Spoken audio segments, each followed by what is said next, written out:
After Sam died, my mom and Edie got really close. They'd both lost a lot.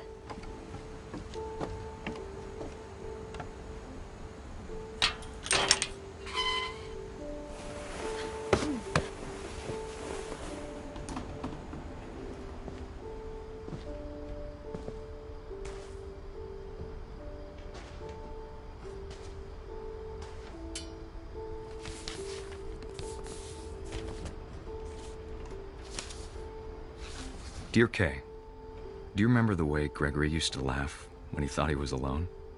Like something funny was happening, but only he could see it. I think he saw things the rest of us don't.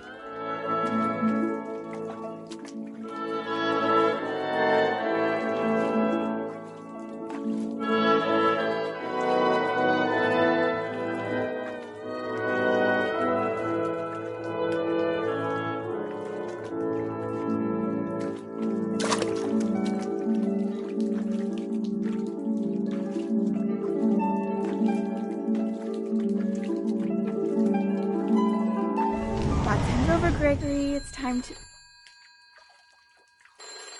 Hold on, sweetie. Hello?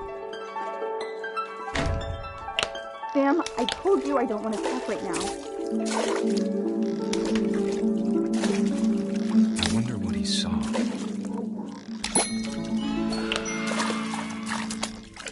What his world was like.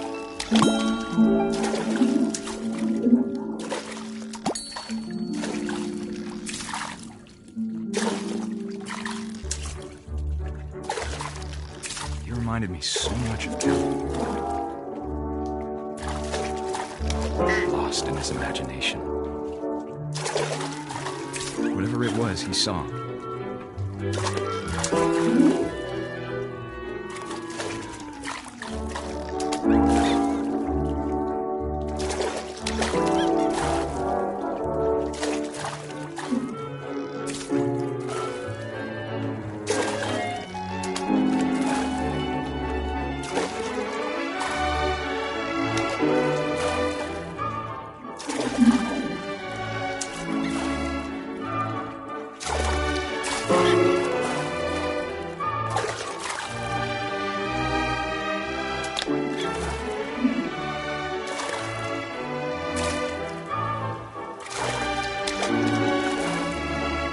Sure made him happy.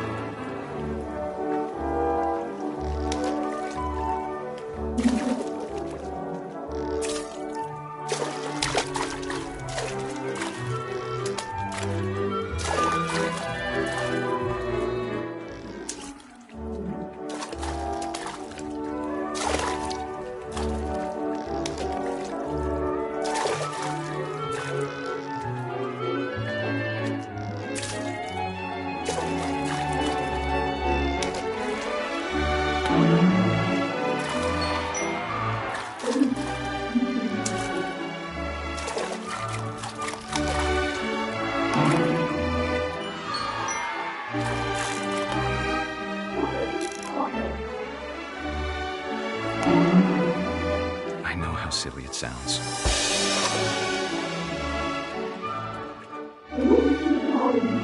But I worried about a baby being too happy.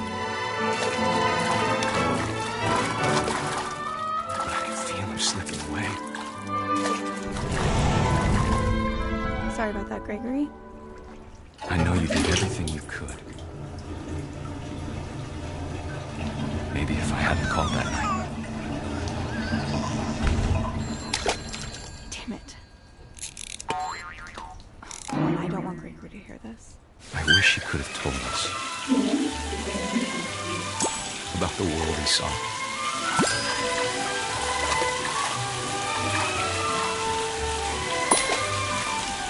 There's so much I don't understand about Gregory, about everything.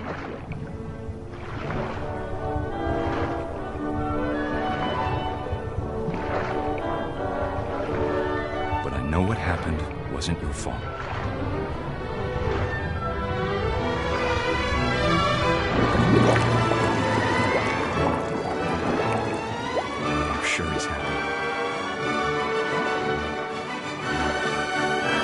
I want you to be happy too.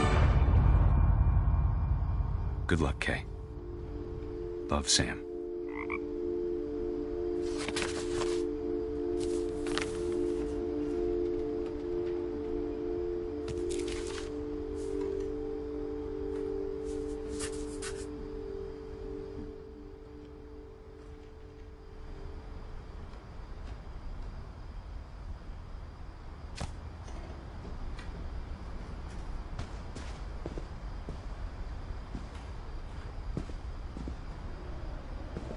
I can't imagine my mom ever writing poetry, and yet...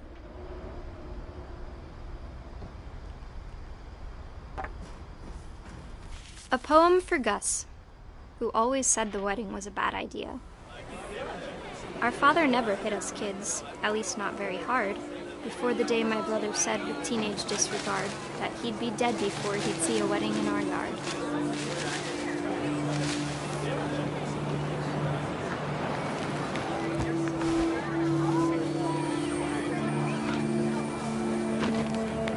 My father made him come, of course, but Gus stood far apart, just flew his kite and bottled up the storm inside his heart.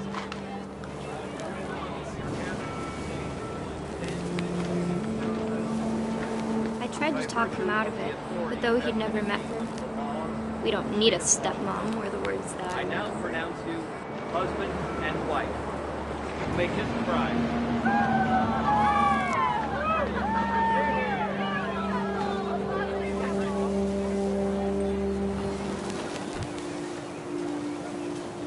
When the time for photos came, Dad ordered him to come here. But Gus declined, and as a sign held up his middle finger.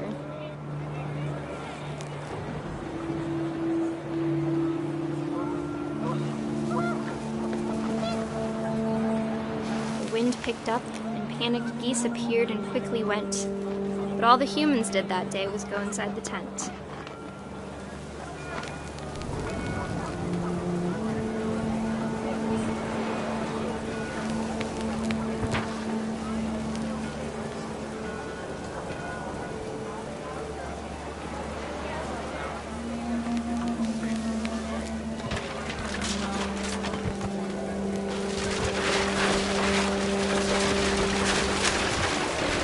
Rain came down in buckets then, but no one seemed afraid that nature might destroy the tent our dad had crudely made.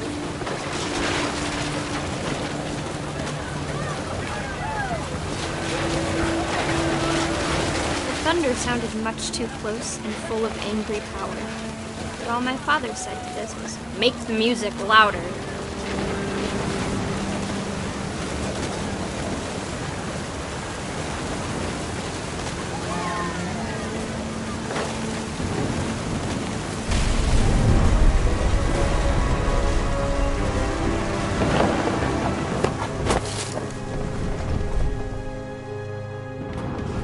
I wish that I could truly say I thought about you on that day. Out there on the beach alone, just you, the wind, the sea, and foam. But I didn't, until we found you.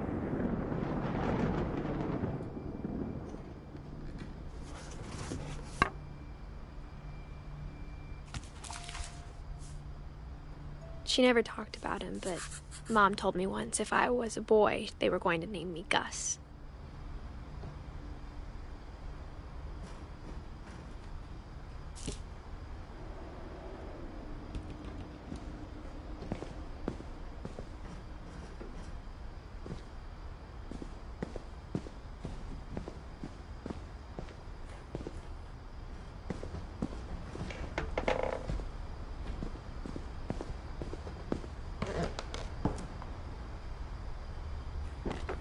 My mom moved up to the loft after her brothers died. At the time, it was as far away as she could get.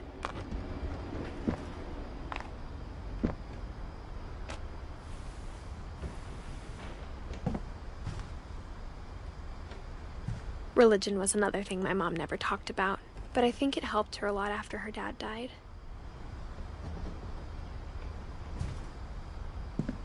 She spent a summer building houses in Calcutta, where she met my dad, Sanjay.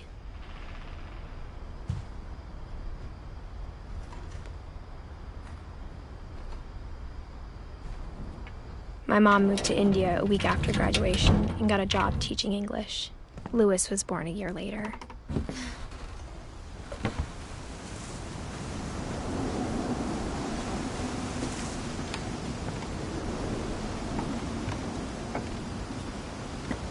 When my dad died, I don't think Mom knew where else to go. I'm sure Edie was happy to have her back. And to see kids in the house again.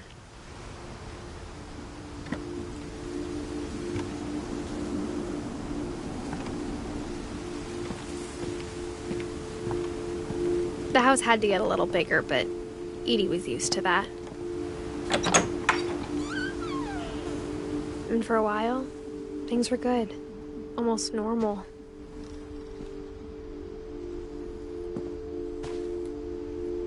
But it didn't last.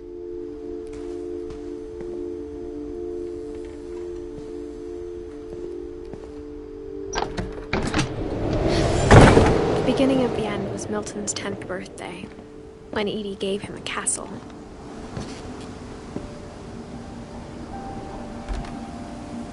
After Milton disappeared, the only thing he left behind was a room full of paintings.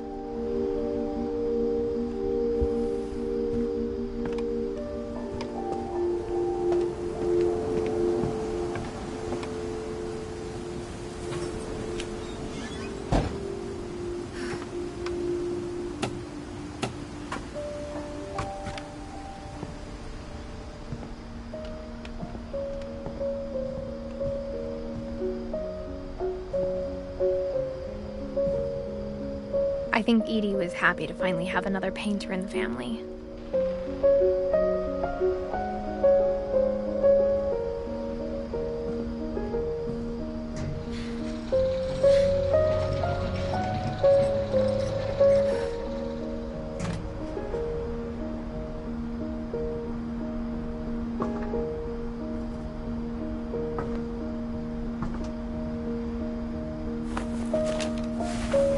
Milton Finch in The Magic Paintbrush.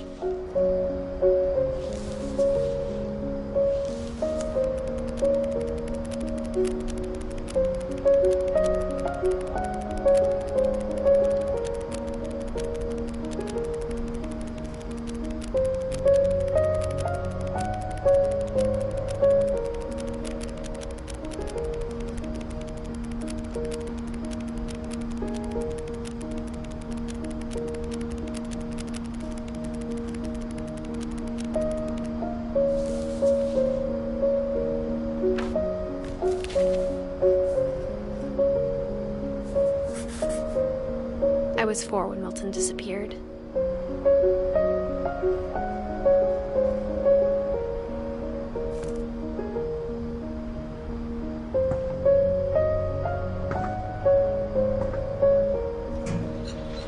Mom spent months searching for my brother.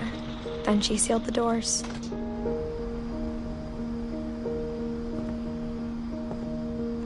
Whatever Milton had found in the house, Mom didn't want it getting out.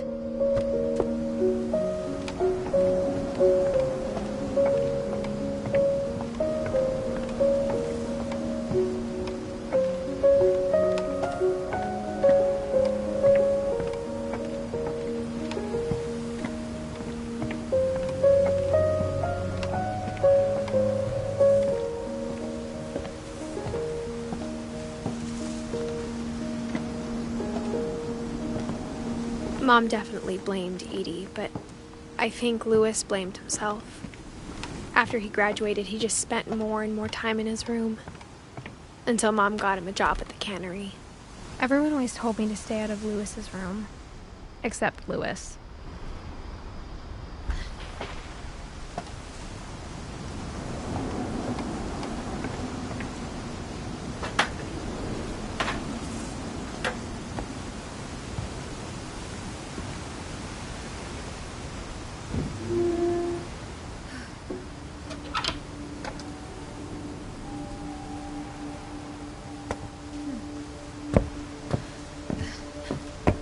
Lewis's room smelled very, very familiar. That part of him lived on.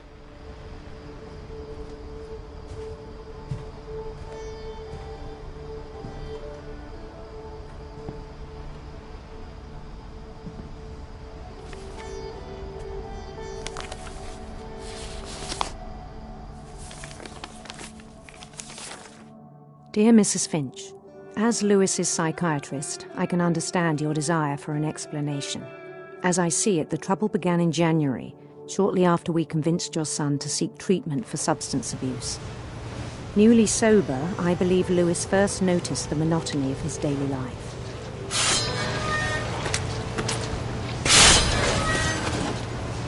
He kept working at the cannery. But he withdrew part of himself. In our sessions, I saw the same behavior. His mind began to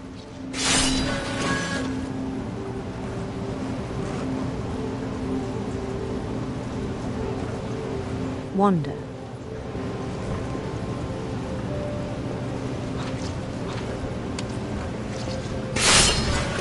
I asked him to describe it.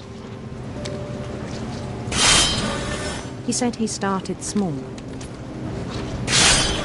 imagining a labyrinth.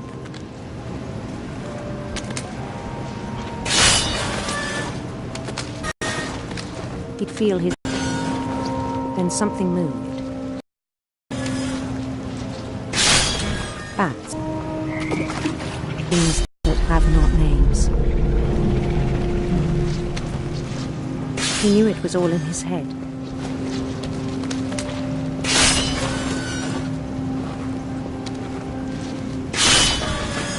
But he took it very seriously. I had hoped he'd find himself.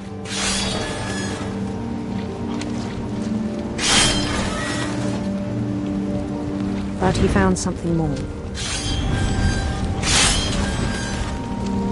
I worried about him then. Daydreaming at the cannery.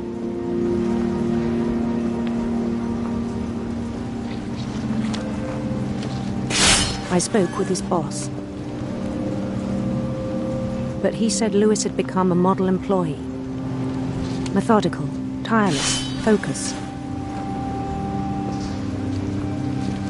Like a whole new Lewis.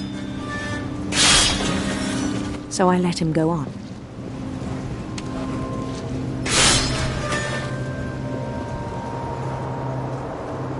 I even encouraged him.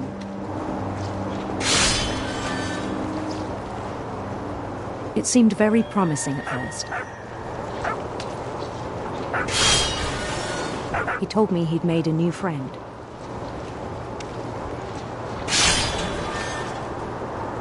On the edge of a city he named Lewis Topia. He built the city up slowly, brick by brick. Then he made musicians.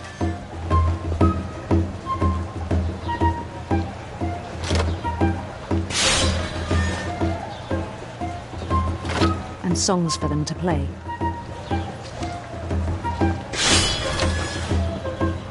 He talked about starting a band.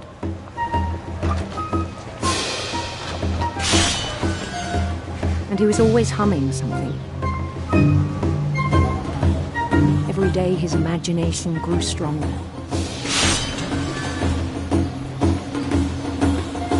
He no longer spoke at the cannery. But his chopping was as reliable as ever. Then one day it struck him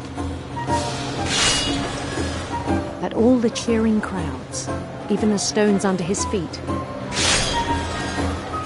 were all in his imagination. So he could do whatever he wished.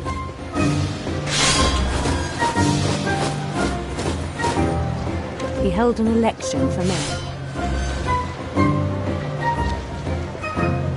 And he won. They begged him to stay, but his mind was already wandering. It became a game for him.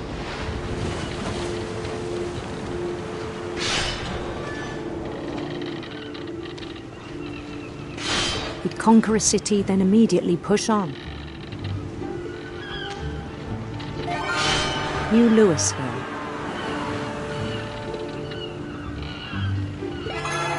St. Louis. He started drifting away from our reality.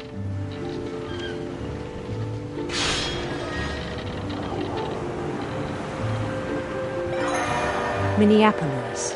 until one day he forgot to go home from the cannery. Even as his mother pleaded with him, part of Lewis kept sailing on.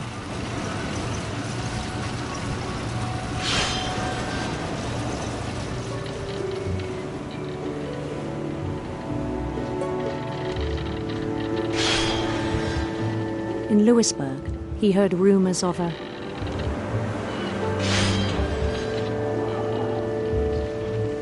handsome queen.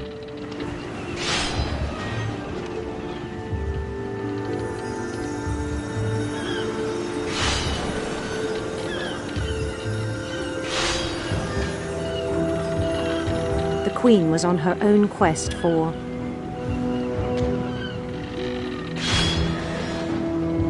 radiant rainbows.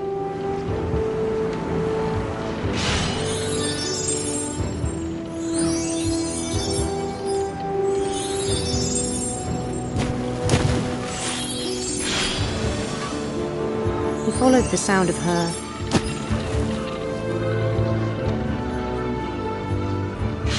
silver harp.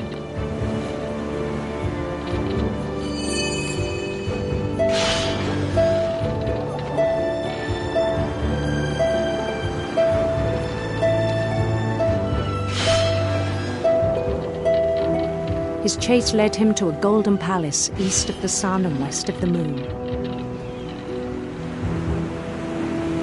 Even then, his logic remained sound. He knew the world was all in his imagination.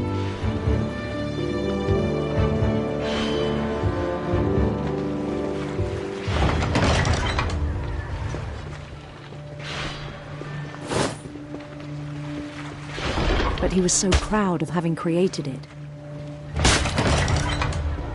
In his own eyes, he'd become something greater than a king.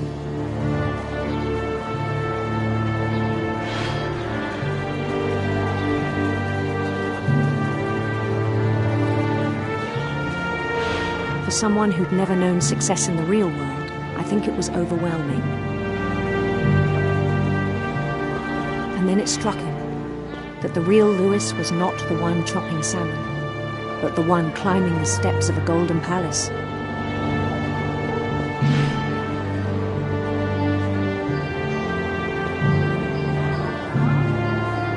My imagination is as real as my body, he told me. It was hard to argue with him.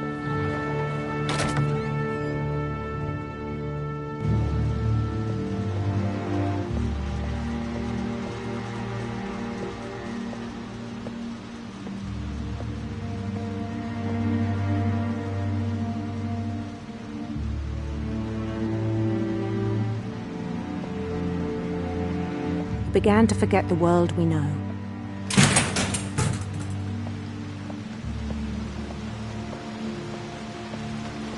I think it pained him to remember Lewis, the cannery worker.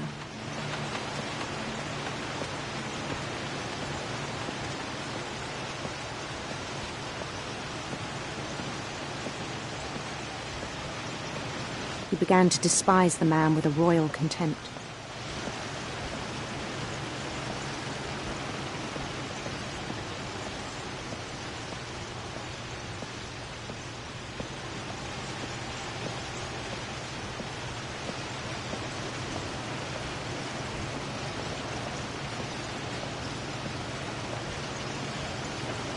I still thought I could save him. Even after he said he was being crowned king over all the lands of wonder. The palace would be packed with his companions.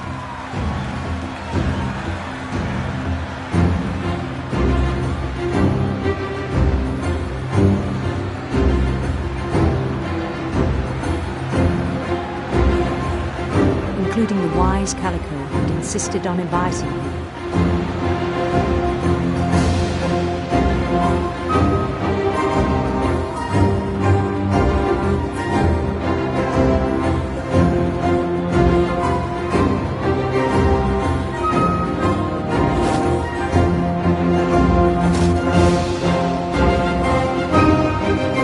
His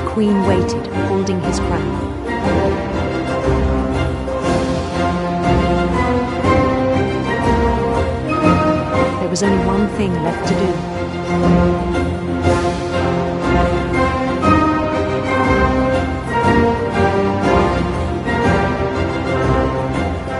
Bend down on his head.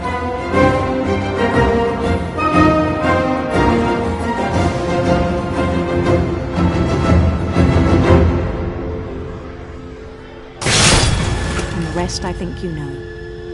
Mrs. Finch, your son was a kind man who will be missed by all of us who knew him.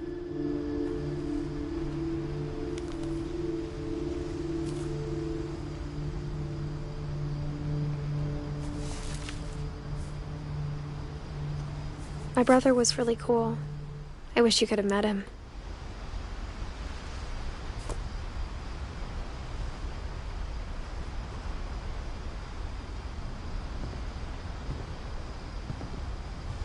He was so proud of being Indian. I think for him, it was a way to be something other than just a Finch.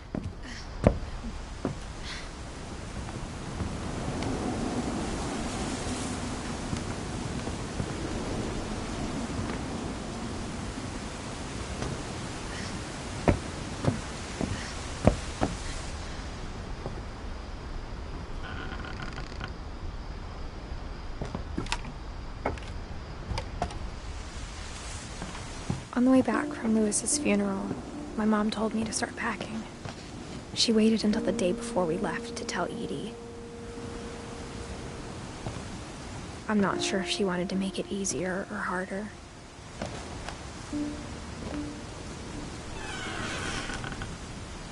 I wish we'd stayed. But I understand why we left.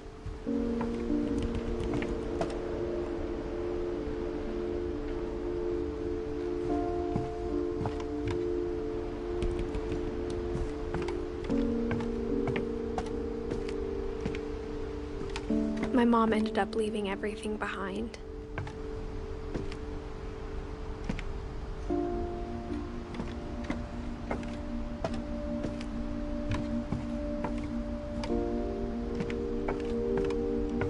What happened that night had been coming for a long time.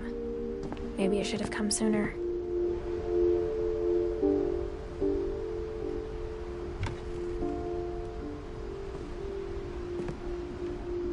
But it had to end one way or another. All that's left now is to tell you about that last night.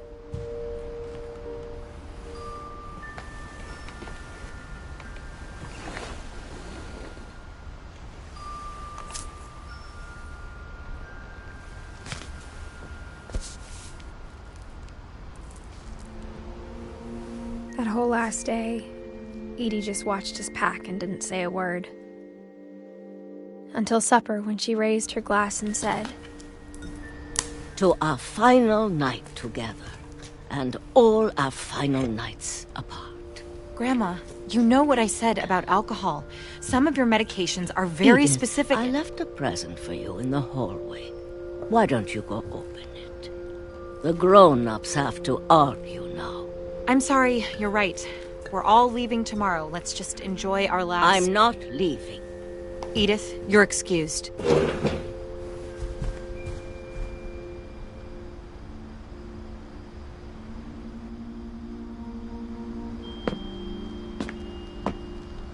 The power had been shut off that morning, but Edie always had plenty of candles.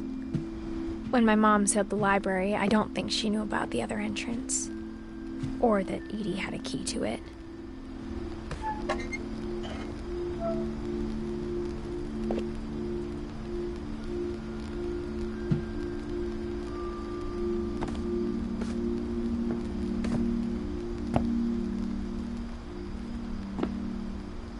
That thing you're afraid of isn't going to end when you leave the house.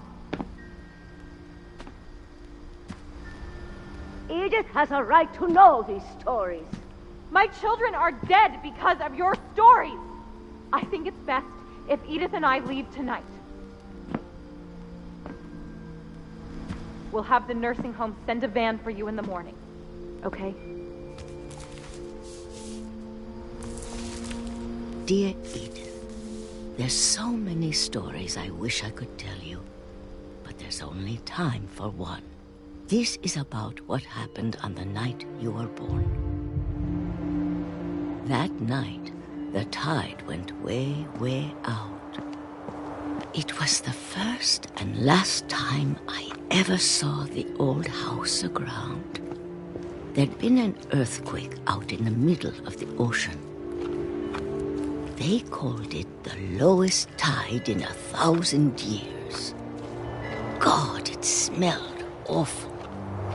You know, I've seen that house every day of my life.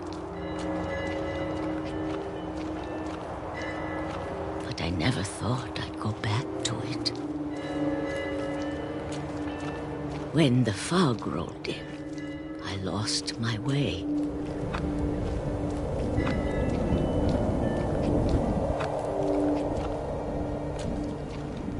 I got turned around.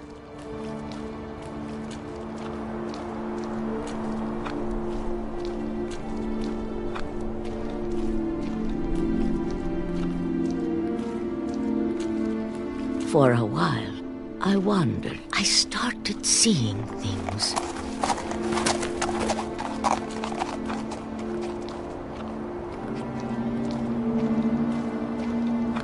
Things I'd forgotten had ever existed.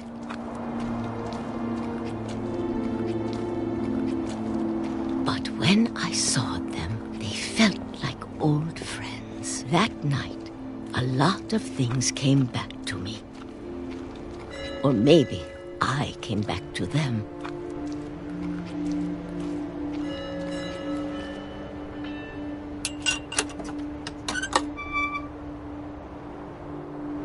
Things I can't explain, but that I need you to try and... Edith, what are you doing in here? It's mine. Edith! Mom, you're gonna rip it! Let go! I kicked and screamed, but Mom dragged me to the car. I never saw Great-Grandma Edie again. The next morning, the van came to pick her up, but she was already gone. After that, we moved around a lot.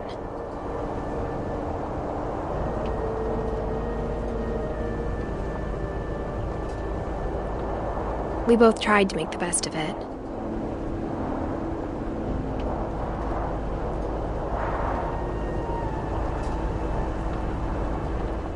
A few years went by.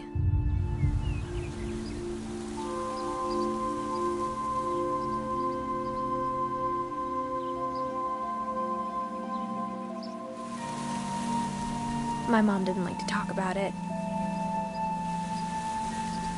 But she started getting sick a lot. The rest happened pretty quickly.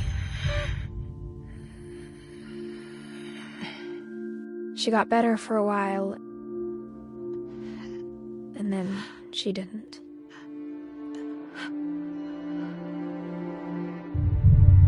And then I was alone. The last Finch left alive.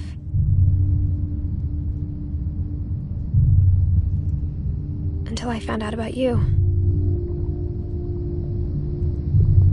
I'm still not sure what to tell you about all this. If we lived forever, maybe we'd have time to understand things. But as it is, I think the best we can do is try to open our eyes. And appreciate how strange and brief all of this is.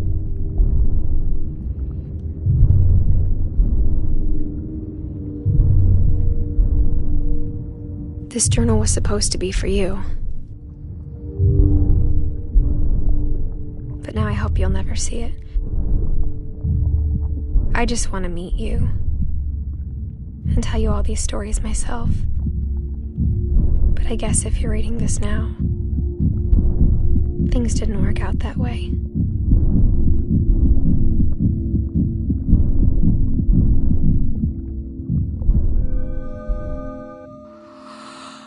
This is where your story begins. I'm sorry I won't be there to see it. It's a lot to ask, But I don't want you to be sad that I'm gone. I want you to be amazed that any of us ever had a chance to be here at all. Good luck.